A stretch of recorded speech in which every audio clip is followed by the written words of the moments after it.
Olá, boa noite para você que me assiste nessa noite e bom dia, boa tarde para você que vai assistir num outro momento. É um prazer estar aqui com vocês, compartilhando um pouco do meu conhecimento nessa semana tão especial aqui da Igreja Adventista da Lapa, no projeto Quebrando o Silêncio. Como você já percebeu, é uma semana onde nós estamos abordando assuntos pertinentes à infância para todos aqueles que desejam, de alguma maneira, fazer a diferença na infância, quer seja dos seus filhos, sobrinhos, parentes de modo geral, ou mesmo na comunidade religiosa ou social na qual você está inserido. E hoje não vai ser diferente, nós também iremos abordar sobre um tema ou temas pertinentes à infância e que eu faço gosto de que você aproveite e aprecie, mas já quero fazer um combinado, que se de alguma forma as informações que aqui te surtiram algum interesse, pesquise mais a respeito do assunto, não fique somente com esse momento que nós teremos aqui, tá ok? Porque eu acredito que a promoção da mudança ela é mais eficaz quando nós buscamos por nós mesmos a verdade. Então, aqui é só um lembrete, é só talvez assim uma pincelada para você conhecer um pouco mais sobre os assuntos aqui abordados, mas não deixe de fazer as suas próprias pesquisas e principalmente com oração e estudo da Bíblia, fazendo esse filtro. Combinado? Meu nome é Daiane Albuquerque, sou psicóloga, casada com o pastor Roberto Albuquerque. Atualmente nós moramos em Telêmaco Borba, Paraná, e juntos temos 2 filhos, a Isabela e o Nicolas. Então, os temas que irei abordar aqui, eles não têm só que ver com o meu conhecimento profissional, mas também no que eu chamo de laboratório, que é a minha casa com os meus filhos. Vamos lá? Então, vamos lá.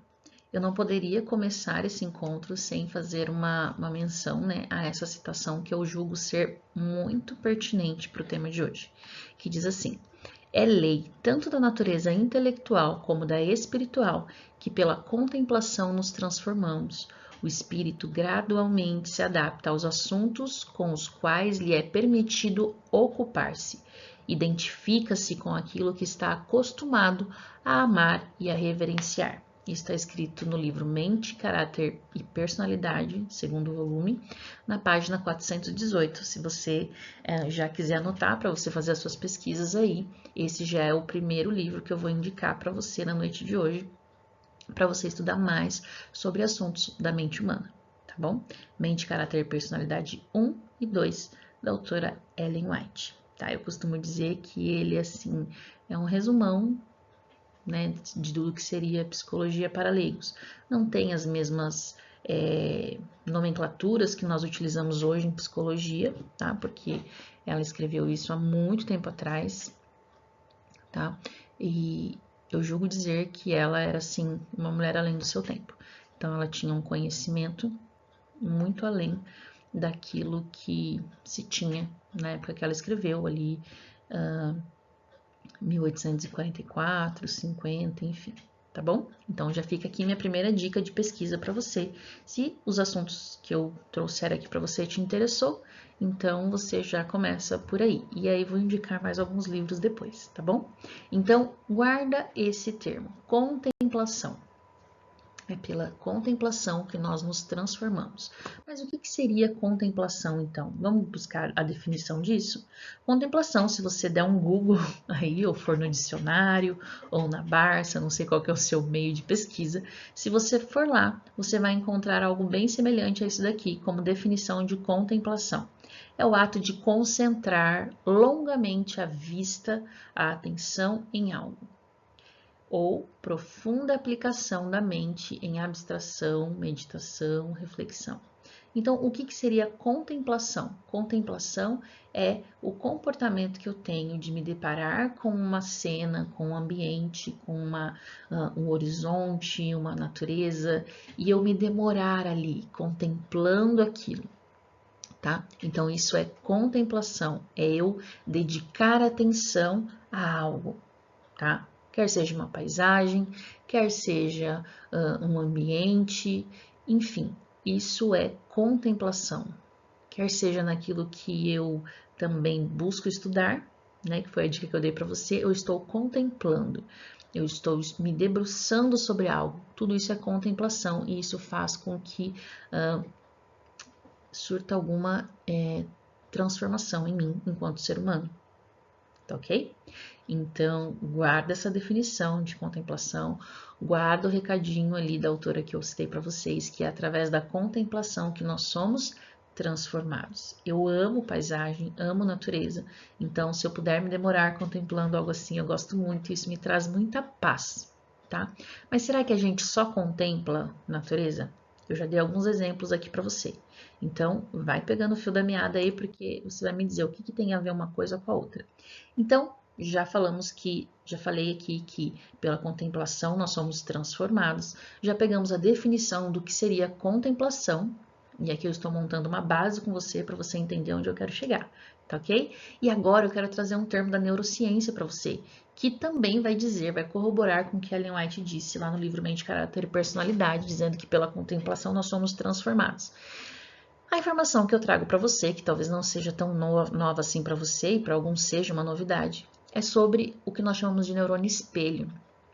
O neurônio espelho vem sendo estudado já faz muito tempo, tá? Mas com os avanços da neurociência, isso tem se tornado mais evidente e mais interessante para nós nos dias atuais, para a gente conseguir entender algumas coisas a respeito do cérebro humano. Então, bem quando ela começou a ser estudado, o neurônio espelho ele estava relacionado ao quê? A nossa capacidade de imitação. Então, eles observaram em determinado experimento que bebês, nossa tenra idade, eles passavam a imitar comportamento dos adultos, comportamentos faciais, tá? Expressões faciais. Então, se alguém mostrava a língua para ele, eles tinham a tendência em imitar essa expressão de mostrar a língua, né, do rosto. Se alguém bocejava ou abria a boca, a criança também, o bebezinho ali, muito novinho, sem saber falar ainda ou se comunicar muito, ele passava a imitar essa expressão facial, no biquinho também. Então, essa imagem que eu trouxe para vocês, ela é bem emblemática, que fala muito desse experimento sobre a imitação. Então, passou-se a entender que, para a aprendizagem humana, esse neurônio ele é essencial para que a criança aprendesse a se comportar como um ser humano. Tá? Então, a imitação ela é muito importante, o que a gente chama de jogo de imitação. Tá? Então, é a forma como o ser humano vai aprendendo a se comunicar com outro ser humano. Tá? Então, por isso que a gente fala de neurônio espelho, esse espelhamento. O que um faz, o outro imita. O que o outro faz, o outro da mesma forma vai tentando imitar de maneira assim natural. Tá? Só que os estudos eles não pararam por aí. E aí nós fomos descobrindo, né, através dos estudos, que o neurônio espelho ele também é responsável pela nossa capacidade de empatia, de desenvolvermos empatia, ou seja, de se colocar no lugar do outro, de tentar sentir o que o outro está sentindo. Tá entendendo o que eu estou dizendo? Então, o neurônio espelho, isso de que todos nós somos dotados desse neurônio, ele tem essa capacidade de nos dar a capacidade de imitarmos o nosso ambiente e ele também nos dá a capacidade de nós sentirmos o ambiente como ele é. Então, é muito comum você estar num lugar onde as pessoas estão tristes, num velório talvez, num lugar de tragédia, você não está ali sorrindo, brincando, você está também compenetrado, observando tudo que está acontecendo, refletindo a respeito daquilo. Se você já está num lugar de festa, de bagunça, de barulho, a tendência também é de você se soltar mais, estar mais brincalhão. Por quê? Tudo isso por conta desse neurônio tão bonitinho, especial que nós temos, chamado neurônio espelho. Então, mais uma vez, é ele que nos ajuda a nos comportarmos como seres humanos. Já ouviu a expressão que diz assim que você é a soma das 5 pessoas com que você mais convive? Essa premissa é verdadeira. Porque você está o tempo todo imitando. Então, é muito comum você ver pessoas da mesma família falando de maneira muito igual. Ou, vamos falar aqui da diversidade do Brasil, né? Cada região tem uma característica de falar. Outro dia, estava acompanhando um videozinho de uma menina inglesa, que a mãe é mineira, e ela gosta de aprender as expressões dos mineiros, né? Então, ela ali com seu sotaque inglês, mas tentando imitar o mineiro, o mineirês que eles chamam, né? E ela chama isso muito divertido. Então, mesmo nós morando nós morando no mesmo país, nós temos também essas características em comum, ou seja, se você mora num lugar onde fala mais cantadinho, a tendência é você falar mais cantadinho também, né? Então, se você vai morar no sul do país, você também vai começar a ter expressões, falas diferentes que são mais comuns àquele meio onde você está convivendo. E isso tudo é possível por conta do neurônio espelho. Agora, falando de neurônio espelho, falando de contemplação, será que as telas nos influenciam? Será que as telas exercem algum poder sobre a nossa mente? O que você acha? Com toda certeza. Quando nós falamos de contemplação, nós não estamos falando apenas daquilo que nós estamos vivenciando aqui no 3D, no mundo real, tá? Então, tudo aquilo que você contempla, tudo versus tudo, vai te gerar alguma transformação. E aí, com esse pensamento, me vem, será que as telas, nós precisamos nos preocupar com elas? Será que ela exerce algum perigo sobre nós, sobre nossa mente, sobre os nossos filhos? Nós estamos falando exclusivamente de infância, né, nesses dias aqui dessa semana. Mas também fica um alerta para nós, enquanto adultos. Será que nós temos poder sobre aquilo que nós estamos consumindo diariamente? E aí eu queria falar só um pouquinho aqui, dar uma pincelada sobre as diferenças, né, que nós temos entre gerações. Então é muito provável que você, assim como eu, que nasceu ali entre década de 80 e 90, você acompanhou essa evolução tecnológica. Já os seus filhos, que nasceram, eu espero, bastante tempo depois, né, que é ali depois de 2010, por exemplo, é o que nós chamamos de geração alfa. Já é a geração que nasceu submersa nesse mundo extremamente tecnológico, de Alexia, smartphones, tablets, de TikTok, né, e N redes sociais como nós temos. Então, eles já nasceram nesse meio, essa linguagem para eles é muito comum. Nós acompanhamos de quando não tinha e agora passamos a ter. Eles já nascem sem outra opção, é direto na tecnologia. Então, nós temos aí um contraste entre gerações. E daí, se você for ver pelos seus pais, né, que nasceram um pouco antes, então a diferença é ainda maior. Eles viveram realmente sem tudo isso que hoje todo mundo acha que não pode viver sem, tá? Por que eu tô falando tudo isso? Pra gente entender como, ao longo das gerações, essa contemplação ela foi sendo modificada, tá? Então, se no passado não tão distante você tomar tempo para contemplar a natureza era algo muito mais natural, hoje já não é tanto. Mas será que nós deixamos de precisar tanto dessa natureza? Fica a pergunta, tá? E aí uma coisa que eu acho interessante a gente pensar, né, depois da perguntinha que eu fiz para você, será que essa tecnologia tem modificado, tem nos transformado? O que você acha? E aí uma outra questão que fica, e aí vai ser um pouquinho polêmica e talvez você não vá concordar comigo. A partir da década de 80, criou-se uma cultura de que o normal é criança assistindo televisão.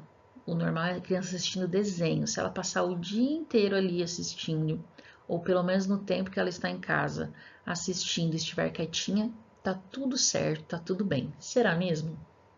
Será que as crianças precisam de desenho? Os nossos pais não sobreviveram sem os desenhos? E aí talvez você não concorde comigo, você já vai até desligar essa live depois do que eu disser, mas as crianças, para elas se desenvolverem de maneira saudável, cognitivamente e fisicamente, e por que não dizer espiritualmente, elas não precisam de telas.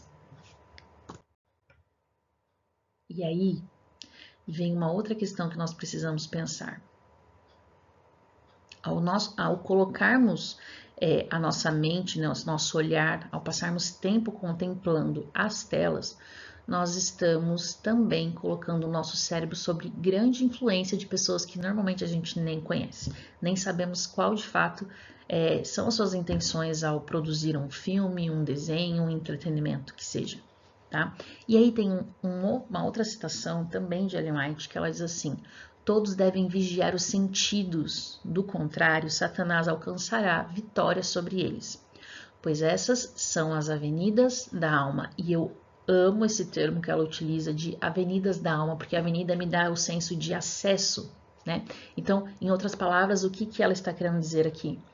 Que nós temos o poder de liberar o acesso ao nosso interior, que seria a nossa mente, tá? Então, nós temos esse poder. E a gente sempre brinca assim, quem tem o controle na mão? A gente precisa usar o nosso controle com mais sabedoria, né? Porque senão, segundo essa citação, Satanás alcançará a vitória sobre eles. Então, já se pegou pensando assim, não, eu vou assistir esse episódio aqui da série. Mas é só esse, porque eu tenho que fazer tais e tais coisas. Quando você vê, você já assistiu um episódio, 2, 3 e você ficou ali por algum tempo. E a criança, ela tem esse domínio próprio, esse controle de que ela vai assistir só um pouquinho? O que nós estamos ensinando aos nossos filhos, aos nossos netos, aos nossos sobrinhos, às crianças que fazem parte da nossa comunidade de modo geral? Então, eu gosto muito desse termo, avenidas da alma. Quais são as avenidas na nossa alma? São os nossos sentidos. É a visão, é a audição, nosso tato, paladar, tudo isso. E daí a gente vai para um prisma um pouco maior. Qual é o conteúdo que nós temos consumido que vem dessas telas? Então, veja, eu quero trabalhar 2 pontos aqui com vocês. O efeito da tela em si, tá? A questão da luminosidade, das cores, da hiperestimulação que as telas nos trazem, tá? E aí você pode pesquisar incansavelmente sobre os distúrbios do sono, que eles são acometidos pelo uso excessivo de tela, seja celular, tablet, televisão, através de séries, filmes, desenhos, enfim, tá? Que tem modificado o nosso padrão natural de sono e também o conteúdo que nós estamos colocando para dentro da nossa mente. Será que esses conteúdos eles nos fazem sermos mais controlados? Somos controlados pelo externo, nós controlamos o que entra dentro de nós. E aí tem essa outra situação que diz assim: deveis tornar-vos fiéis sentinelas de vossos olhos, de vossos ouvidos e de todos os sentidos, se quereis controlar vossa mente e evitar pensamentos vãos e corruptos que mancham a alma. Só o poder da graça pode realizar a obra desejável. Olha que texto poderoso. Nós estamos vivendo um boom de ansiedade. E a nossa geração, a geração dos Aidin e também a geração Alpha, tem sido aí os campeões ao longo das eras, ao longo das gerações, em ansiedade e também depressão. Por que será? Será que a contemplação dessa tecnologia tem nos moldado? E aí agora eu vou para um ponto um pouquinho mais polêmico, tá? Depois de terem criado, né, essa ideia de que a gente precisa da televisão, a gente precisa assistir, eu preciso relaxar minha mente, o dia de trabalho foi difícil, vou sentar e assistir alguma coisa, aproveitar um pouco do entretenimento, eu acho que a gente perdeu um pouco a mão. Né? E nos dias atuais, ficou um pouquinho mais difícil, né, ter esse autocontrole de que eu vou assistir só um pouquinho.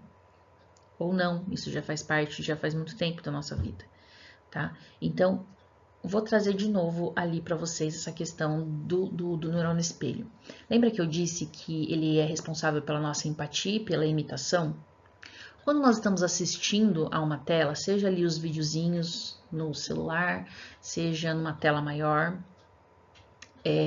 nós estamos ali totalmente submersos àquela realidade aumentada, digamos assim, tá? Então, você tem ali uma hiperestimulação de sons, uma hiperestimulação de cores da sua visão, são movimentos muito rápidos. Quem criou o filme, o desenho, enfim, Ele criou com a intenção de te passar uma mensagem, de fazer com que você recebesse uma mensagem de maneira espontânea, tá? Como eu falei, você tem um controle, você pode escolher assistir ou não, mas depois que você está assistindo, o seu cérebro ele já não entende mais o que é real e o que não é. Ele passa a sentir tal qual os personagens daquele filme, daquela série, daquele desenho estão sentindo.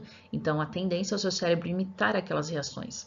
Então, é muito comum você ver jovens, adultos, adolescentes, crianças que terminam de maratonar uma série, que terminam de maratonar um desenho exaustos, cansados, às vezes até tristes, e tem uma sensação de vazio. Por quê? Não é só porque houve a estimulação visual das cores, que isso já por si só cansa um pouco o cérebro, mas não só por esse padrão, mas o conteúdo que foi apresentado, ele me fez sentir, lembra da empatia? Me fez sentir como aquilo. Então, eu choro com a vítima, eu fico com raiva junto com o vilão, o que numa situação real, da vida real, normalmente você se coloca em um dos papéis, tá? Então, aconteceu uma injustiça ali com você. Você se sente vítima, você sente aquilo enquanto vítima, ok? E precisaria de um esforço maior para você pensar nas causas, nos porquês da pessoa que te ofendeu, enfim, daí é um assunto para um outro momento. Mas na situação do filme, da série, do desenho, é te apresentado o prisma de todos os personagens. Então, naturalmente, o seu cérebro ele vai experimentar das emoções de todos os personagens ali. Então, percebe como é exaustivo isso?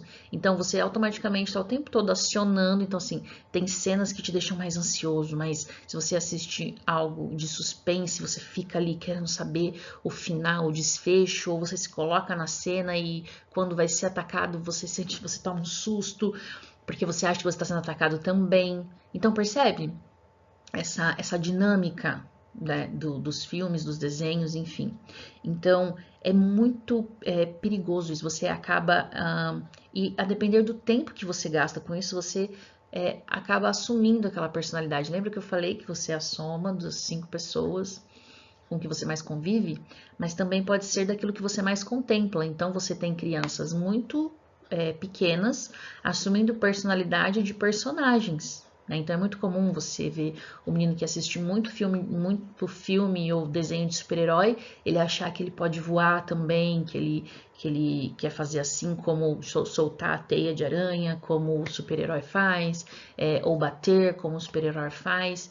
Então, assim, para ele tudo isso é muito real, tá?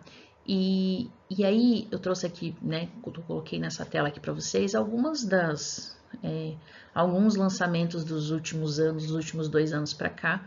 Então, uma coisa que me deixou assim bem impactada foi essa série Wandinha, lançada pela Netflix, e ela foi muito comentada, houveram muitas críticas e foi assustador para mim ver a quantidade de crianças que assistiram essa série. Os pais fizeram festinha de aniversário com o tema dessa série, e sendo que ela é uma série assim bem, digamos, macabra, bem voltada para essa questão do ocultismo, da bruxaria, né? E crianças que anos atrás nem saberiam o que é, e elas com tão novas já submersas nesse mundo de ódio, de raiva, né, que a personagem principal acaba esboçando ali, que ela é um pouco deslocada, não, né, ela não tem problema, ela é um tanto sádica, né, digamos assim, e o quanto isso as crianças estão assistindo, né, e aí ali eu vi uma reportagem que dizia que em uma festa, acho que em Recife, não me recordo, a fantasia mais utilizada foi justamente da Wandinha e algo parecido com essa série. Então, o que nós estamos passando, permitindo que os nossos filhos assistam? Quem tem sido os modelos que eles têm buscado? Né? Um outro filme que foi censurado, pelo menos aqui no Brasil, por algum tempo, eu não tenho informação se continua, enfim, esse filme Cuties, que seria traduzido para o Brasil como As Lindinhas, que retrata também ali a erotização infantil. Então, às vezes você, como um cristão, você não ensina valores como esses para os seus filhos, mas permite que ele assista, né, alguns filmes, algumas séries, alguns desenhos, com a premissa de que é só uma coisa de criança, mas na verdade não é. Quando a gente fala de infância, a gente está falando a base, né, a plataforma para todo o resto que vem sendo construído depois. Então, se você já começa a povoar o imaginário do seu filho com essas questões de erotização, de que a roupinha assim não tem problema, né, você já está colocando, permitindo que a criança vá desenvolvendo um gosto por aquilo, né? Ou, por exemplo, que assista séries mais mórbidas, assim, com teores de bruxaria, feitiçaria. Você também está abrindo um acesso, liberando o acesso na mente do seu filho de que essas coisas, tranquilo, embora você não ensine, você permite que outros estejam ensinando através das telas. Então nós precisamos tomar um cuidado com isso. Aí tem um outro lançamento da Disney ali, Wish, que também apela para essa questão da magia, de um pedido que fez para a estrela. Enfim, eu li somente a sinopse e peguei aqui como algo que está mais atual. Mas quantos filmes da Disney, né, desenhos, eles têm esse apelo também, entre outros, que vão muitas vezes contra as suas crenças, os ensinamentos que você dá para o seu filho, mas por às vezes um descuido ou para não parar para pensar, você tem permitido que ele venha aprendendo isso com pessoas desconhecidas, porque você normalmente não vai conhecer, né, quem criou a série, quem criou o desenho, enfim. Nós precisamos estar atentos a tudo isso. Tá? E recentemente, para você ver o quanto isso é sério, teve um cantor específico que ele fez uma música que tem um teor erótico e ele apareceu juntamente da filha de 8 anos dançando, fazendo gestos bem obscenos, e aí ele foi denunciado por erotização infantil e tudo mais, né? Então, o quanto as crianças elas assistem isso e elas querem imitar por conta do neurônio espelho. Às vezes elas não sabem exatamente ainda por que elas estão fazendo aquilo, mas elas viram, elas acharam engraçado e estão fazendo.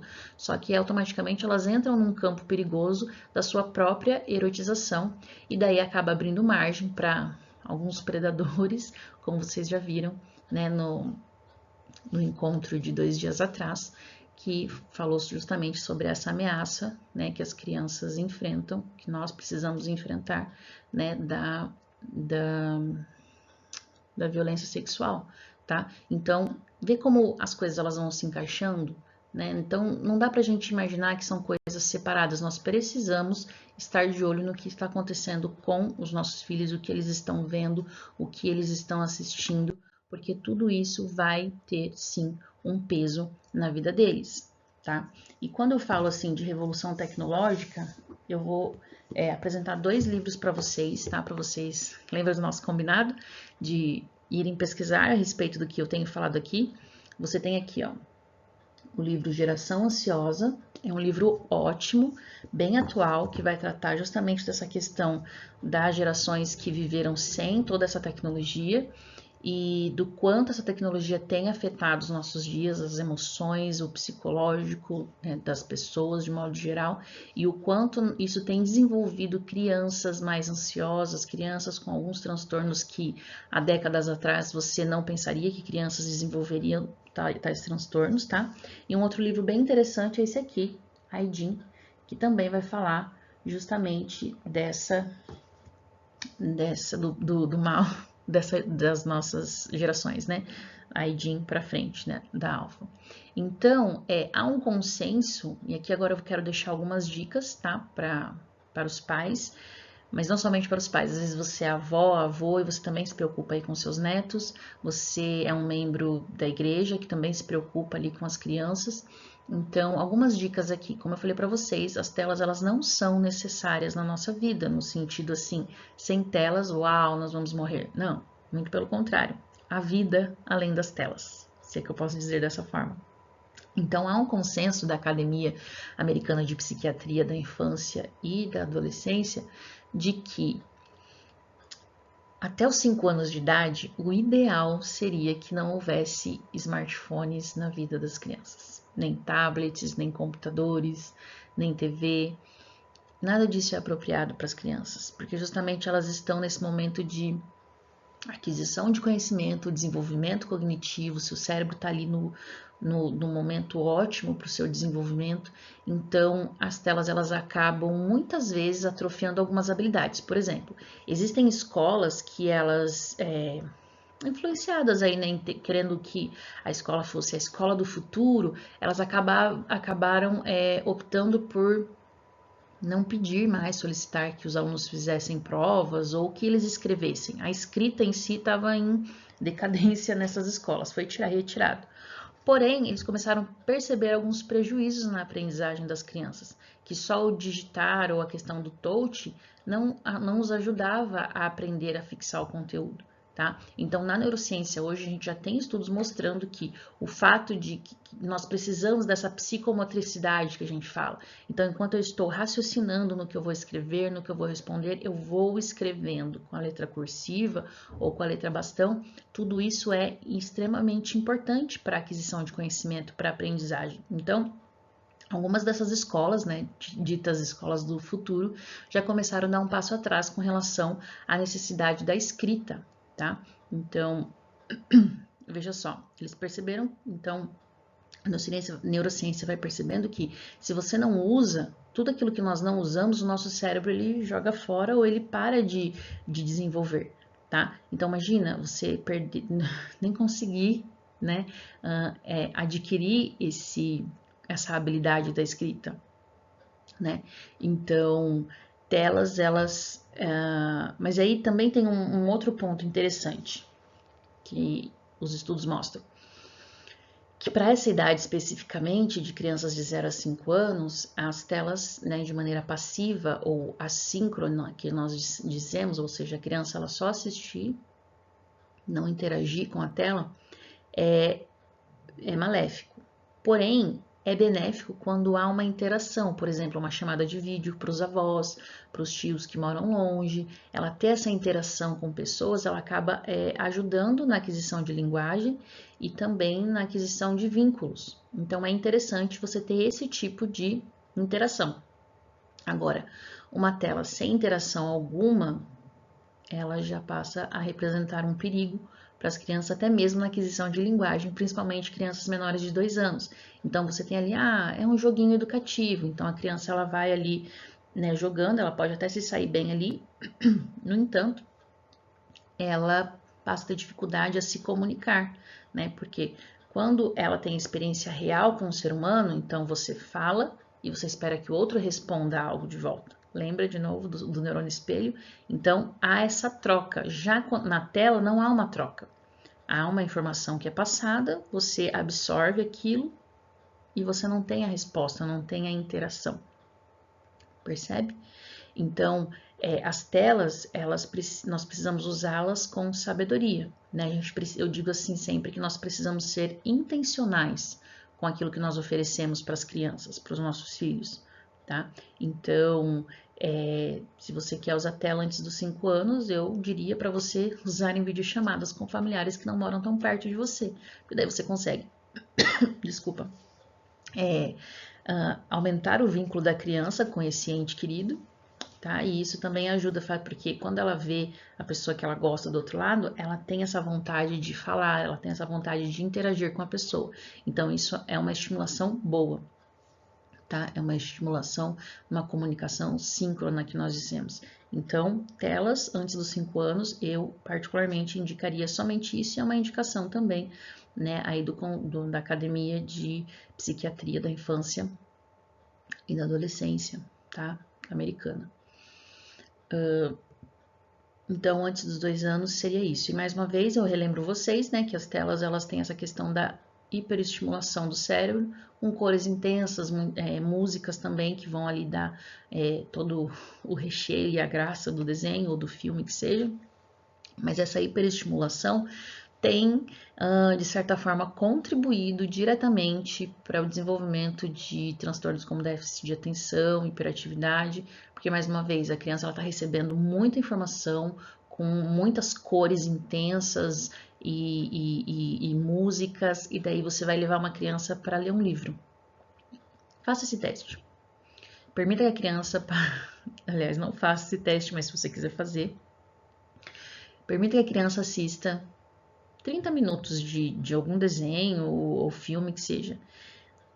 Uma criança de 0 a 5 anos. Quando você desligar a televisão, você já vai perceber que a criança ela fica irritada e às vezes até agressiva. E aí você agora vai levar a criança para vamos agora fazer uma leitura em voz alta. Você começar a ler. Perceba se ela vai prestar atenção. Ou se ela vai estar agitada, querendo fazer outras coisas. Faça esse teste.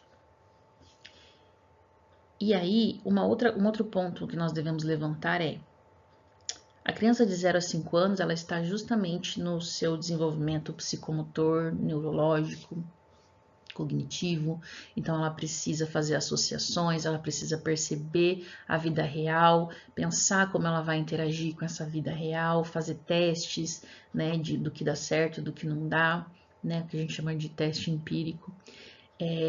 Mas eu fico pensando também se o tempo que essa criança está numa tela, ali passiva, só assistindo, que tanto mais ela está perdendo? Está perdendo tempo ao ar livre, recebendo ali vitamina D, ar puro, que é tão essencial para o crescimento e desenvolvimento dela, dos seus músculos. Está perdendo tempo de atividade física, correr, andar de bicicleta, chutar uma bola, caminhar no parque, conversar com um adulto, conversar e interagir com outras crianças, os seus pares. Percebe? Então, a criança de 0 a 5 anos, ela não precisa de tela. Ela precisa de boa nutrição, ela precisa de um adulto amoroso que tenha interesse, demonstre interesse em conversar com ela, em brincar com ela, estar no chão com ela, que é o habitat natural dela, tá? Tempo de brincar livre, no mundo real. Entende isso? É isso que vai fazer com que o seu filho, o seu neto, o seu sobrinho, ele consiga se desenvolver bem, falar no tempo certo, escrever no tempo certo, ter essa habilidade de conversação, sabe? Então a criança ela precisa brincar com outras crianças de idades diferentes, não setorizar, criança só conversa com criança de 2 anos, a de 3 com a de 3, a de 5 com a de 5. Não, eles precisam ter essa interação do irmão mais velho, de argumentar com o irmão mais velho, e enfim, para o irmão mais velho também é um ganho. A criança precisa de natureza, sentir grama, sabe? Pisar na grama, subir na árvore, perceber o pôr do sol, o nascer do sol e contemplar tudo isso. Isso traz calma, isso traz, eu falo que isso te traz para um eixo natural, tá? Devocional, aprender a Bíblia.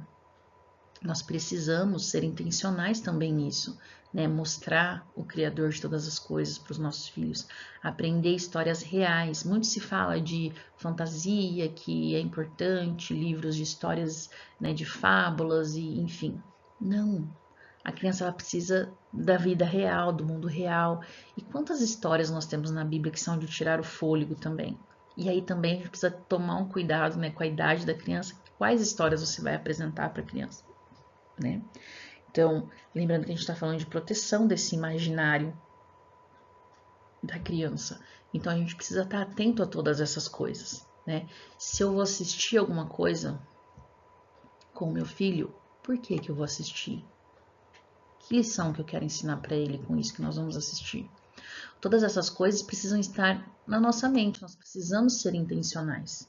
E aí tem uma outra citação que diz assim: Satanás e seus anjos estão ativos, criando uma espécie de paralisia dos sentidos, de modo a não serem ouvidas as admoestações, advertências e repreensões, ou, se ouvidas, não terem efeito sobre o coração, transformando a vida.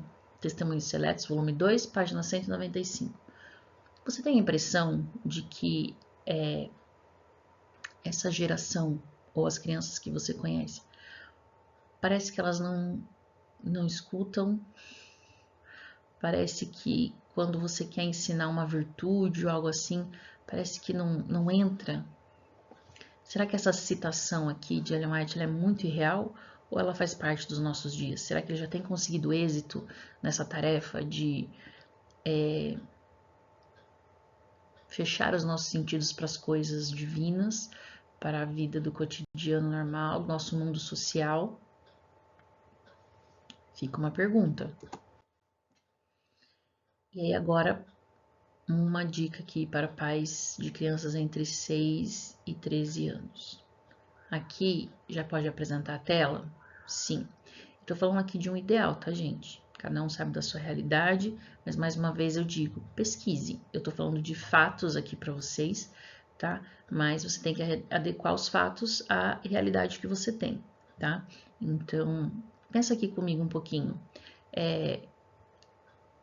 O máximo, né, que eu indicaria para uma criança entre 6 e 13 anos é 2 horas diárias de telas. Mas aí vem com um adendo. O que seriam essas horas diárias de tela? Então você fala assim, bom, é 2 horas, então ele pode passar 2 horas assistindo um filme. Mas ele também tem pesquisa da escola para fazer, que é no computador muitas vezes, que é no celular. Então vou ter que fracionar essas horas aí também nesse uso da tela, tá? Porque como eu falei para você, tem essa estimulação luminosa, tem, né? Então assim, a via pela qual a criança vai usar ela tem diferença? Tem, ou seja, as telas. O uso excessivo de tela prejudica o cérebro humano, o desenvolvimento prejudica, e o conteúdo também. No caso de uma pesquisa, você, né, não tem a questão do conteúdo do entretenimento tanto assim para se preocupar. No entanto, você precisa estar ali também e acompanhar o seu filho nessa pesquisa e ele precisa saber que ele tem um tempo para isso, não vai passar 4 horas pesquisando. Talvez isso não vá fazer bem também, tá? E aí, uma outra coisa que eu queria trazer aqui para vocês, e já a gente partindo para o final aqui, meu tempo já estourou, é o seguinte: essa faixa etária entre 6 e 13 anos, ela é um momento assim grandioso para a aprendizagem social.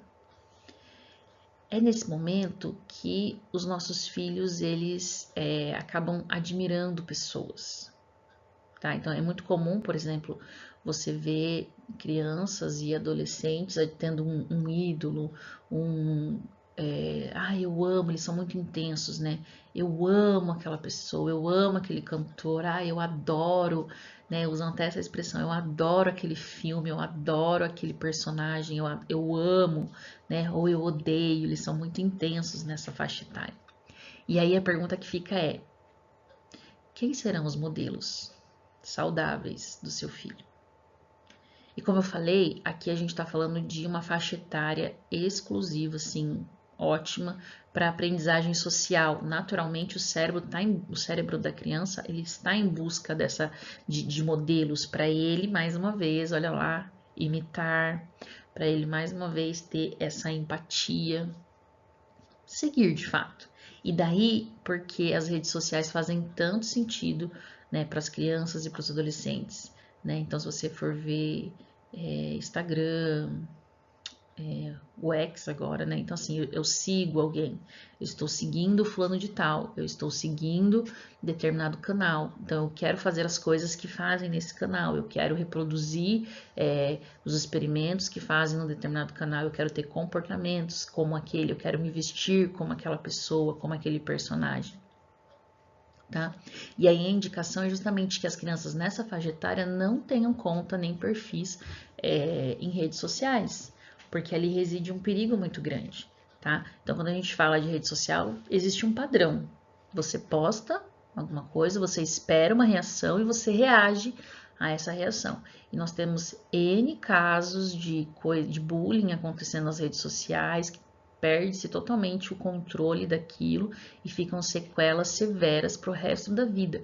Então, assim, se você puder, se você tiver condição de restringir o uso em redes sociais do seu filho que está nessa faixa etária, por favor, faça-o sem medo, tá? Então, você já tem hoje crianças e adolescentes viciados em redes sociais. E quando eles passam por um processo que nós chamaremos de abstinência, eles têm crises e reações de abstinência tal qual um viciado em entorpecentes, viciados em drogas. Então você percebe o quanto isso é nocivo para a mente da criança e do adolescente? Isso é nocivo para adultos, quem dirá para crianças, né, que têm menos resistências. menos conhecimento, elas estão ali extremamente suscetíveis, porque justamente é o momento da vida que elas estão em busca de modelos. E daí os modelos que são oferecidos nas redes sociais são modelos irreais. Então ali você tem tudo que é bonito, tudo que, né, você tem ali cheio de filtros. Então a criança, o adolescente, ele passa a se comportar, querer imitar tudo isso, mas isso é um padrão irreal, não existe. E aí vem a frustração, vem a tristeza, a depressão, a ansiedade, porque precisa curtir, precisa ver quantas curtidas ele teve, se ele não teve determinado tanto de um número certo de curtidas, isso já o deprime, já o deixa mal, ou deixa ansioso, porque eu preciso criar um conteúdo melhor para as pessoas me acompanharem, me seguirem. Então percebe como é nocivo para a mente de uma criança em desenvolvimento? Nós precisamos estar atentos a tudo isso.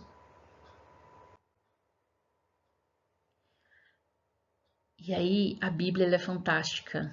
Ela diz assim: assim, todos nós que com a face descoberta contemplamos a glória do Senhor, estamos sendo transformados segundo a sua imagem, com glória a cada vez maior, a qual vem do Senhor, que é o Espírito.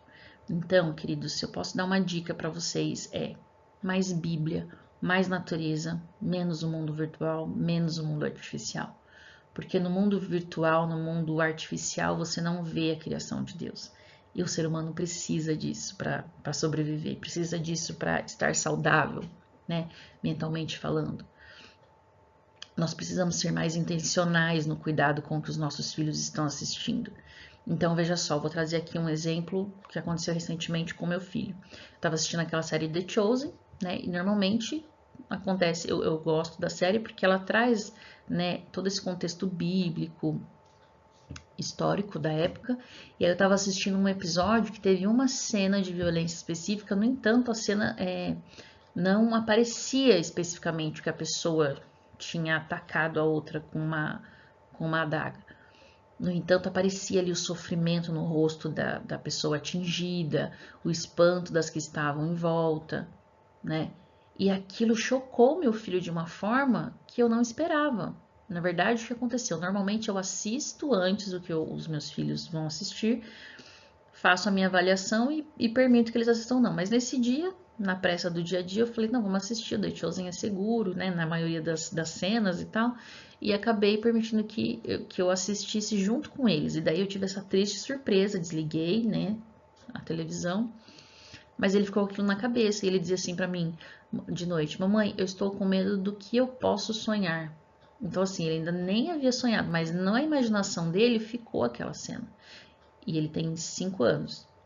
Então percebe como para a criança é forte e como aquilo que eu expliquei para vocês com relação ao cérebro espelho é verdadeiro, né? E do quanto o nosso cérebro ele não faz essa distinção.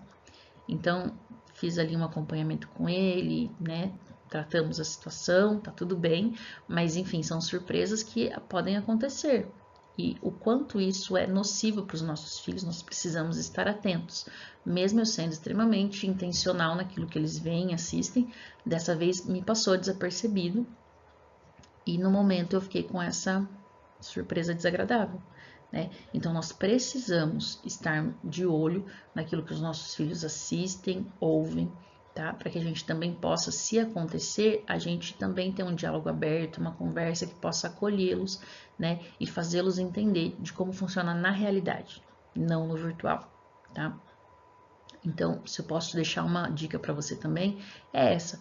Pense sempre no que você vai apresentar para os seus filhos, seja um documentário, que a gente gosta muito de assistir, o National Geographic, que daí para você ver ali como que os animais se comportam, enfim, às vezes de alguma pesquisa escolar da minha filha, a gente acaba indo para documentários, né, para ter uma noção mais ampliada daquilo que se leu nos livros, né, já que a gente não pode estar num safari, por exemplo, ou não podemos estar em determinados locais para conhecer a cultura lá, então é benéfico você usar a tela nesses momentos, tá? Como? Com muita intencionalidade. E não simplesmente por assistir. Ficou claro aqui para vocês?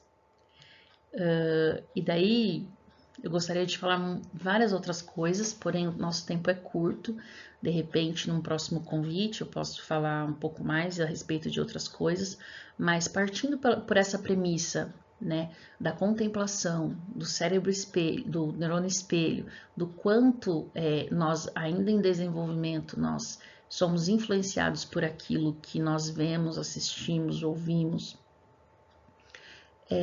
fica um alerta para todo o resto, né?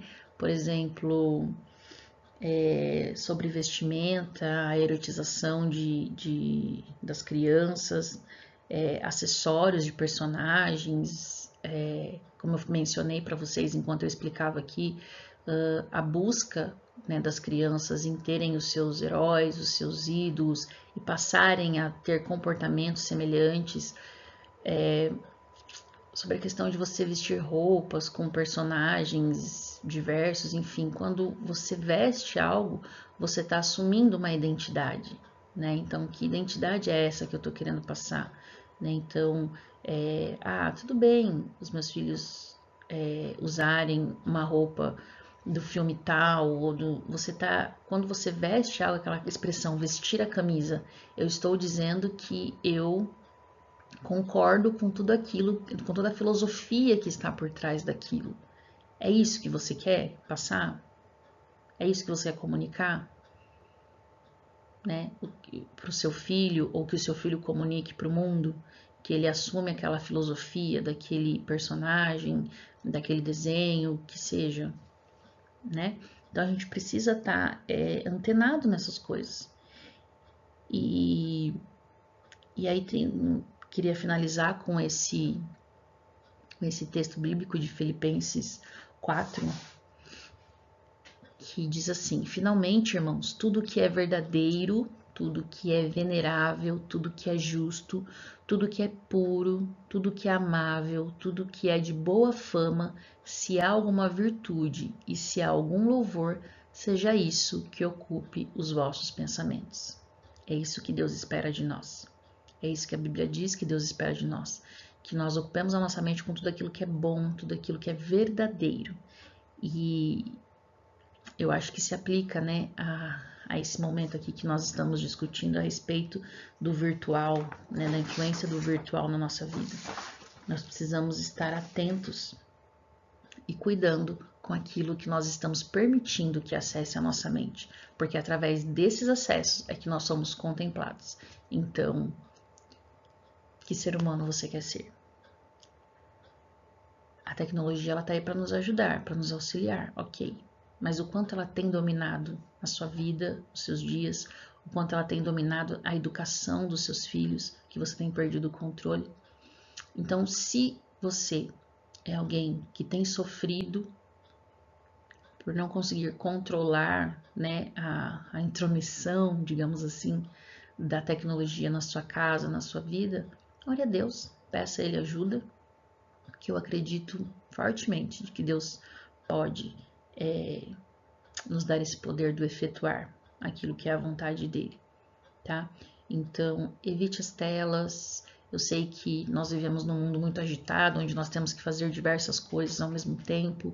Então, às vezes chega do trabalho, mas o trabalho não sai de você, porque ele está ali na tela do seu celular. Mas pense que você precisa deixar o trabalho lá no seu setor de trabalho. Quando você chega em casa, você é o pai, você é a mãe, você precisa dar atenção para essa criança que está em desenvolvimento. E assim é a melhor forma de você protegê-la do externo, né, das coisas que podem vir aí a assolá-la, né? Então você é a pessoa mais importante, vocês são mais importantes do que as telas, do que os personagens, e eu tenho certeza que, tendo isso em mente, pesquisando e orando a Deus, vocês vão ter muitas vitórias e conseguir aí diminuir a ansiedade das crianças, a própria ansiedade, tendo esse tempo mais juntos, buscando aquilo que de fato importa na vida, tá ok? Então, um abraço e até a próxima.